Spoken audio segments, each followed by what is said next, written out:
Matthew scrutinized the divorce papers and smirked. Really, Lisa? You think you'll make it on your own? Without me, you're nothing.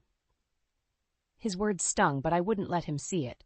I kept my expression firm, biting back the retort on the tip of my tongue. Instead, I took a deep breath and assessed the living room. It was a typical suburban home in a mid-sized American city. Everything was incredibly well organized, a stark contrast to Matthew's perpetual messiness. I broke the silence. We'll see about that. Matthew laughed, tossing the papers onto the coffee table. You've never been on your own? You think you can just leave? I'm not thinking, Matthew. I'm doing it. He shrugged, picking up his phone and scrolling through it lazily. Go ahead. You'll come crawling back when you realize you can't handle it. Ignoring him, I moved to the kitchen, the one safe space left in the house. Memories of happier times cluttered my mind every time I stepped through the door. The kitchen was like a parallel universe compared to Matthew's chaos, the harmony amid discord. As I filled the kettle, I heard the low murmur of Matthew's voice from the living room. Curiosity got the better of me, and I tiptoed to the doorway. Yeah, she's finally taking the bait, Matthew said, his voice muffled as he spoke into the phone. Really thought she was something, but she's about as useful as a screen door on a submarine. Can't even keep up with the simplest tasks. My stomach churned. The person I had spent years supporting, laughing with, and loving was selling me short to his friends like I was some joke. Determined to keep my emotions in check, I focused on pouring the hot water over my tea bag, watching the steam curl upward. Matthew's voice grew louder. She thinks she's got this big plan to leave me and start fresh. Honestly, it's pathetic. Once a quitter, always a quitter. The words cut through me, each one a tiny jab that threatened to bring tears to my eyes. I held my breath, willing myself not to cry. I wouldn't give him the satisfaction. I returned to the living room, teacup in hand. You done making your little jokes? Matthew hung up the phone, not even bothering to disguise his irritation. Were you eavesdropping? I didn't need to eavesdrop to know what you think of me. He shrugged. You're oversensitive. It's just harmless banter. Harmless? I echoed. You're belittling me to your friends. They know the truth about you. Maybe you should start accepting it, too. He grabbed his jacket and headed toward the door. I'm going out. Don't wait up. The door closed with a finality that echoed in our strangely silent house. I watched him leave, each step he took away opening a small window of relief in my chest. When the headlights of his car vanished down the street, I exhaled deeply, sipping my now lukewarm tea. This was my test, my chance to prove him wrong. For too long, I'd allowed Matthew to dictate the terms of my life, convincing myself I was nothing without him. But now, it's time to be something more. I walked to the living room, grabbed the divorce papers, and sat at the desk with a pen in hand. I felt a surge of determination, this time different. This time, it was real. I signed my name with purpose, each stroke of the pen a declaration of independence. I'm not nothing, Matthew. I'm just beginning. I stared at the signature on the divorce papers, feeling a strange mix of resolve and uncertainty, but there was no turning back now. As I moved the papers aside, memories of our early days flooded back, uninvited. Matthew and I met at work. He was charismatic, effortlessly charming everyone around him. I was drawn to that magnetism, almost helplessly. Our romance was whirlwind, filled with grand gestures and sweet promises. Early on, we were inseparable. I left my job to support his career, convinced by his words and my own naive belief that it was for the best. Helping Matthew at work started small. A few emails here, a report there. Soon I was practically running his department from behind the scenes. He'd prop up the image while I managed the reality. Our professional dynamics evolved, except it wasn't evolution, it was exploitation. I recalled a recent conversation with one of his old coworkers, Cam. We ran into each other at a grocery store. Hey, Lisa. Long time no see, Cam greeted, throwing some vegetables into his cart. What have you been up to these days? I forced a smile. Oh, still helping Matthew with his work. You know how it is. Cam's eye roll was slight but noticeable. Yeah, everyone knows how it is with Matthew. The guy's a legend in his own mind. I frowned. What do you mean? He's always talking about how he runs the show. Calls himself a genius, but we all know who's really doing the work. I forced a laugh. Oh, you know Matthew. Always boasting. Cam leaned in, whispering conspiratorially. Actually, some folks say he takes credit for your work. Heard it more than once around the office. The conversation stayed with me, gnawing at my sense of loyalty and justice. Over time, Matthew's reliance on me didn't breed gratitude but contempt. He treated me like his personal assistant, his condescending attitude growing more frequent. Each task I handled, every problem I solved, felt like another nail in the coffin of our supposed partnership. Days after that grocery store encounter, I was at Matthew's office, dropping off some paperwork he had conveniently forgotten. As I waited, I overheard snippets of a hushed conversation between two of his colleagues in the break room. "You hear about Matthew's latest screw-up?" one asked, chuckling. "Which one? Seems like there's a new one every week. Guy's useless without Lisa," the other replied. My blood boiled, but I walked away quickly, pretending I hadn't heard. Pretending had seemed easier back then. Sitting now in my quiet kitchen, I realized just how deeply the facade went, how much I had buried to keep the peace. I could no longer ignore the extent of Matthew's disrespect. He had built his success on my efforts and derided me behind my back. I picked up my phone and dialed Rebecca, my lawyer and longtime friend. Her voice was a lifeline. "Rebecca, it's time," I said, my voice steady. "All right, Lisa. I'll start the paperwork. We'll get this done." Clicking off, I felt a spark of something I hadn't felt in a long time. Empowerment. The next step in my journey was clear. This was just the beginning, and Matthew had no idea what was coming. I folded the last of the laundry and heard the front door slam. Matthew was home early, which was never a good sign. He stormed into the living room, his face flushed with anger. "Lisa," he barked, "get in here." I walked in, my hands still slightly damp from the laundry. "What's wrong?" He held up his phone, shoving it in my face. "Why did someone tell me you were snooping around at my office?" I took a step back. "I wasn't snooping, Matthew. I went to drop off those papers like you asked." "Yeah, and what else did you do? Gossip with my coworkers? Try to undermine me?" I leveled my gaze at him. "Undermine you? You don't need my help for that." He glared at me, his eyes darkening. "Watch it, Lisa. I can ruin you."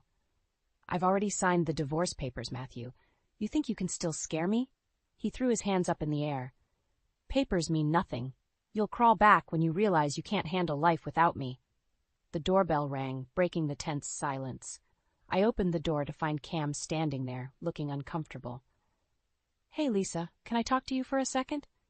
"Sure, Cam. What's up?" Cam glanced past me at Matthew, who was still fuming. "I think you should know something. Matthew's been talking a lot of trash about you at work." Matthew scoffed from the couch. "Oh, here we go." Ignoring Matthew, Cam continued. "He says you're incompetent, that you can't handle anything on your own." My heart pounded. I know he's been bad-mouthing me. I've heard it before. Cam shifted uneasily. "It's worse than that. Matthew's been flirting with Karen Blake. More than flirting, actually." I looked at Matthew, who was trying and failing to act nonchalant. "Karen? Really, Matthew?" "What?" he said, feigning innocence. "She's just a friend."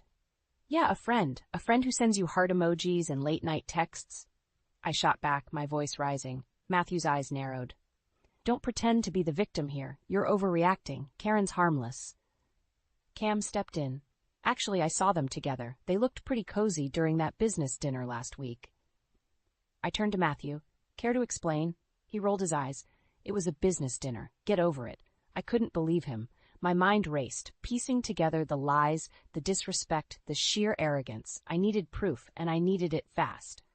"I'm done, Matthew. This marriage is over, and you know it." He smirked. "Good luck. You'll never manage without me." I stared at him, the man I'd devoted years of my life to, and felt only cold resolve. We'll see about that. As he stormed out, I thanked Cam for confirming what I already suspected. Knowing Matthew's true colors gave me the fuel I needed. I started gathering evidence, documenting everything. His texts, his meetings, even looking through his finances. I had pictures of him and Karen at various outings. His secrets were unraveling, and with each new piece of information, I realized how little I actually knew Matthew.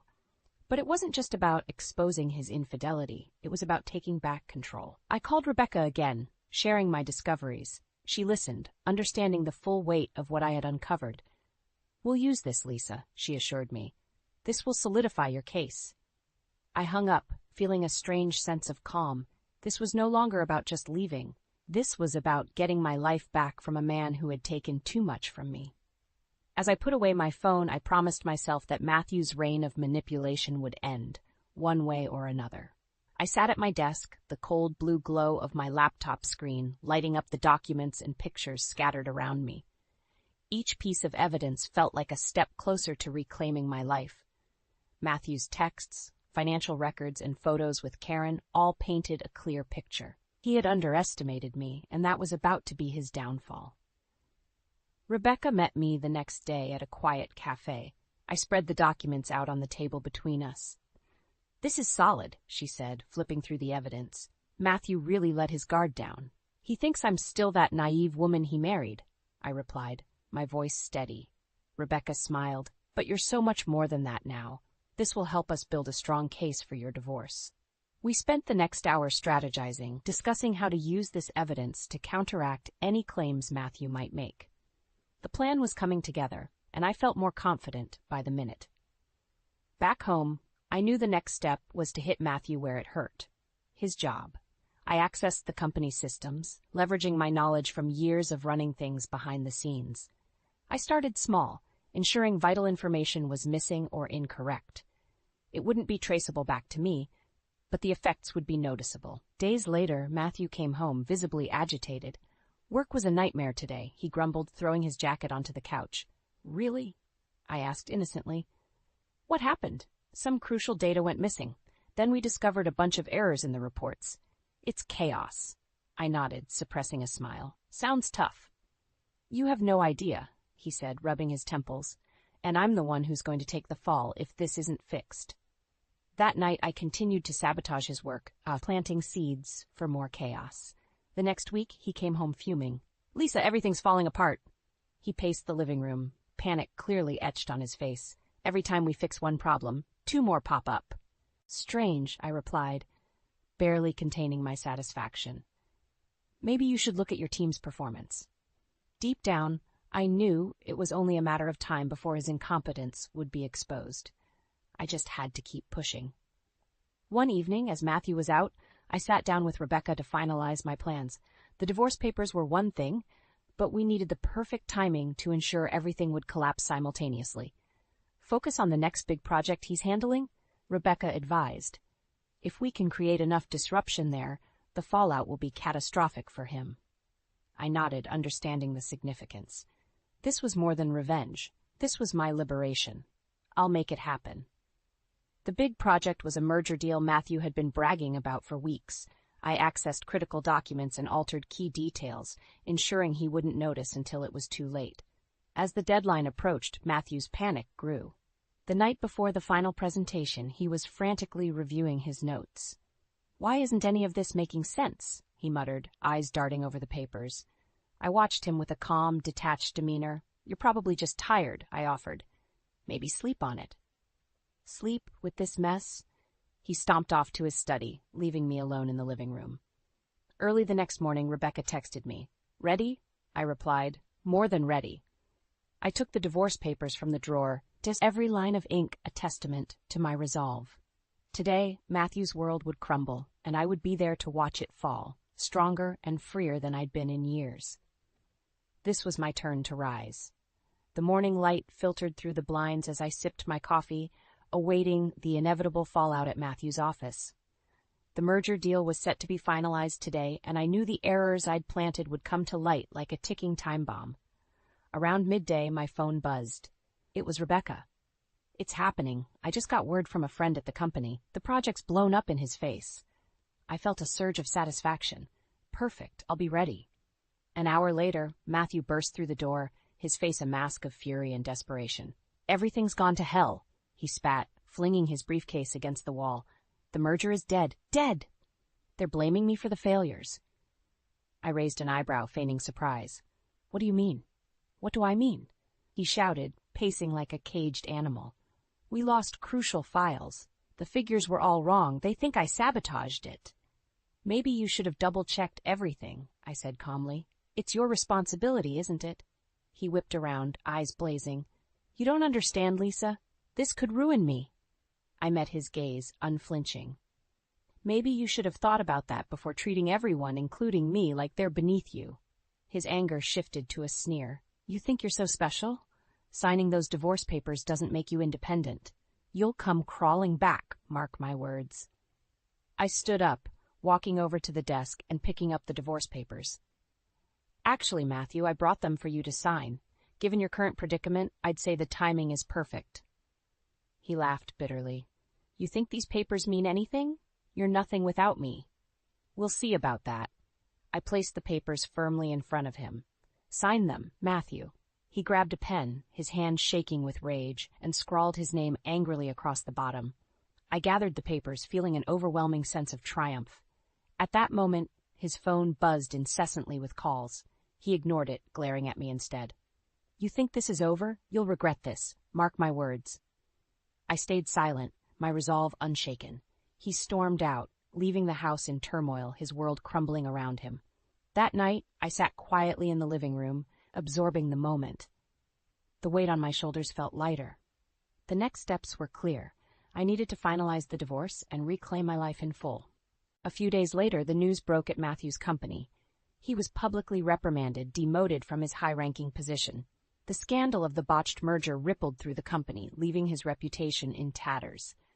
Matthew's calls grew desperate, but I ignored them. Finally, he appeared at the door again, a shadow of his former self. Lisa, this is all a misunderstanding. We can fix this. You and me, like old times. I looked at him, seeing the man who once held me captive under his thumb, now reduced to pleading. There are no old times, Matthew, only what's next. And for me, that doesn't include you.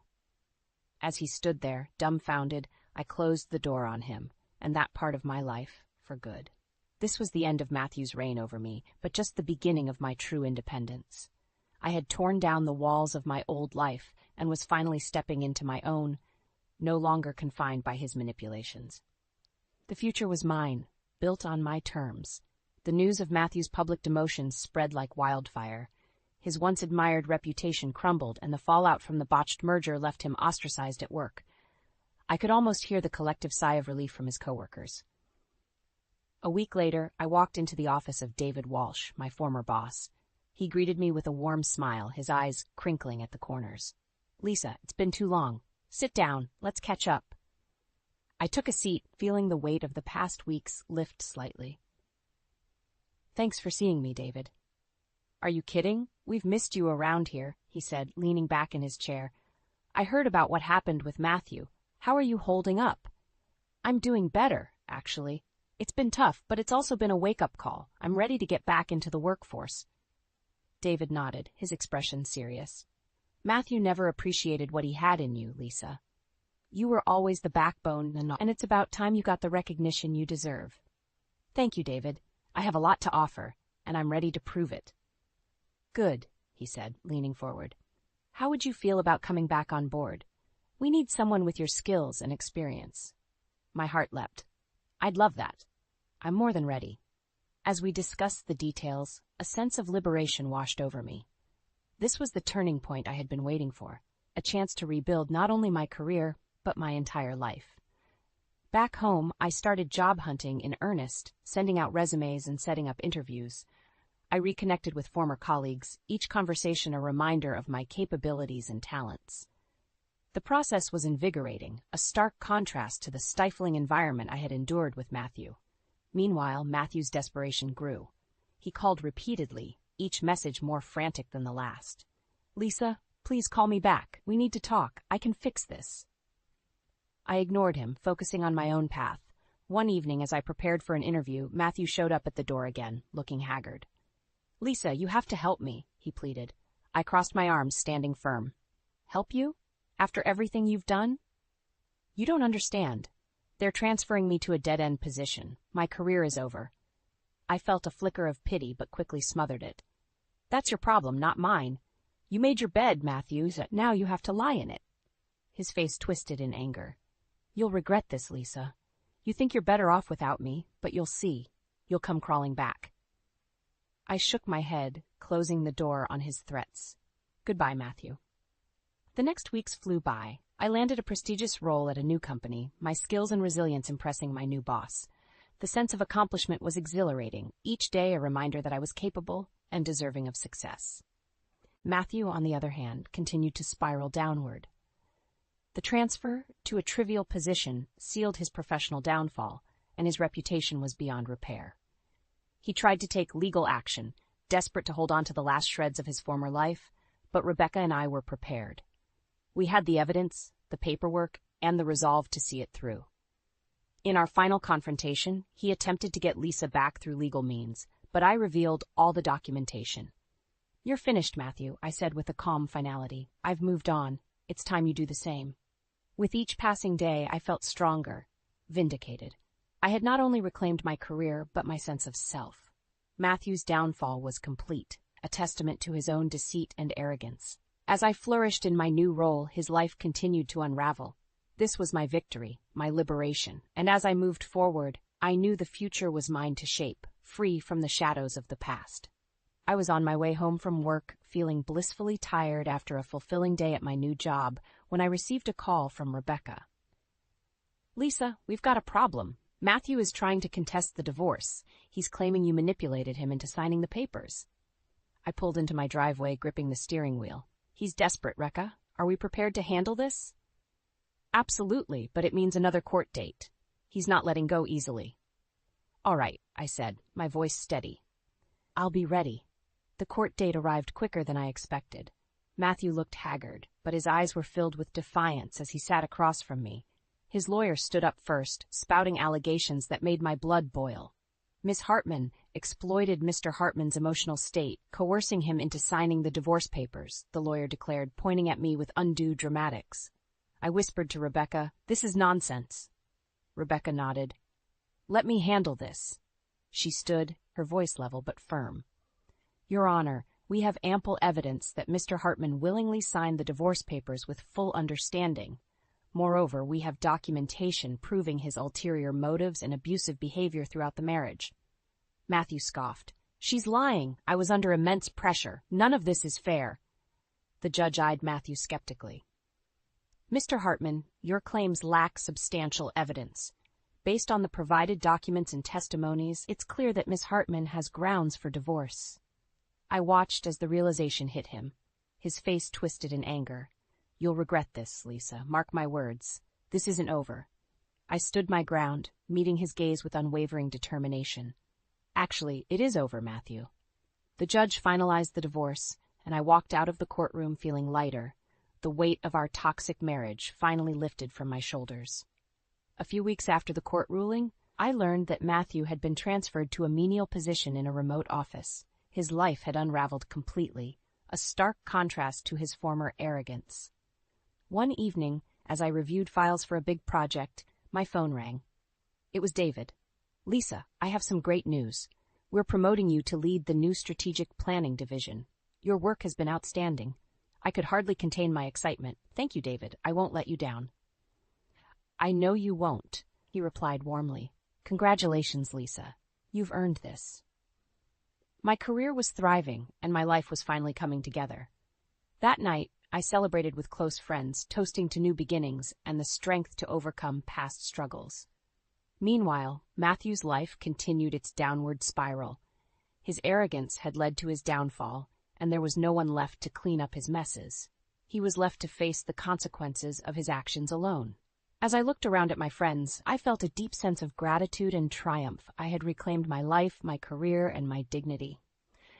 The shadow of Matthew's toxic presence had faded, replaced by the bright possibilities of the future. The final showdown with Matthew was over, and I had emerged stronger and more resilient than ever.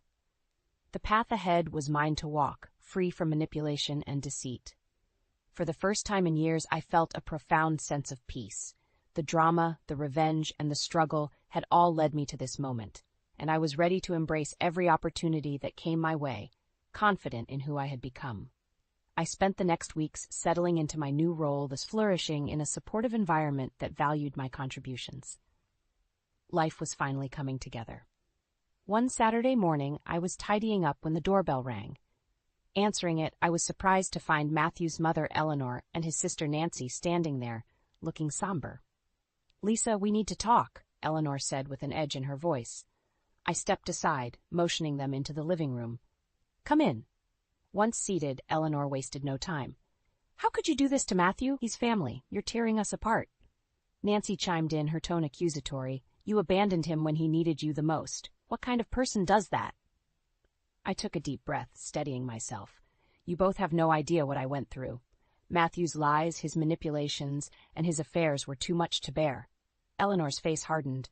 "He's your husband. You made vows to stand by him." I held her gaze. "And he broke those vows repeatedly. Why should I stay with a man who treats me like I'm nothing?" Nancy crossed her arms. "We've known Matthew longer than you, Lisa. He needs love and support, not betrayal." "Support?" I laughed bitterly, like how he supported me by belittling my efforts and taking credit for my work. Eleanor looked taken aback, but she wasn't giving up. "People make mistakes. Families forgive." "There's a limit, Eleanor," I said firmly. "Matthew's arrogance and deceit are his downfall, not my doing."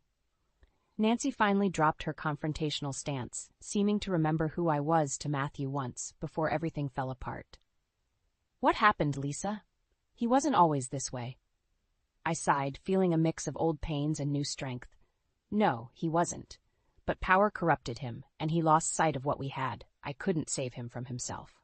Eleanor's face softened slightly. "We didn't know it was that bad. But you must understand, he's still our family." "I understand," I replied, my voice softer but resolved. "But I had to choose my well-being over his dysfunction. I hope you can, too." The room fell silent. Eleanor and Nancy exchanged looks, but said nothing more. They got up to leave, Eleanor pausing at the door. "We'll always care about you, Lisa, but this is hard for us to accept." "I know," I said, holding back a wave of complex emotions. "And I appreciate that, but I had to do what was right for me." As they left, I felt a sense of closure. The confrontation had opened old wounds, but it confirmed my choices. I returned to my desk, looking at the projects awaiting me. My life was moving forward, and I could feel its pace quickening in ways that excited rather than overwhelmed me. Reflecting on my journey, I recognized my transformation. From a supportive wife lost in her husband's shadow, I had become an independent individual charting her own path. I had faced manipulation, deceit, and familial conflict, and had come out stronger on the other side. With a deep breath, I tidied up the remaining reminders of my past, consigning them to a box that would be stored away. My future was now full of potential, unclouded by the failures and betrayals that once held me back.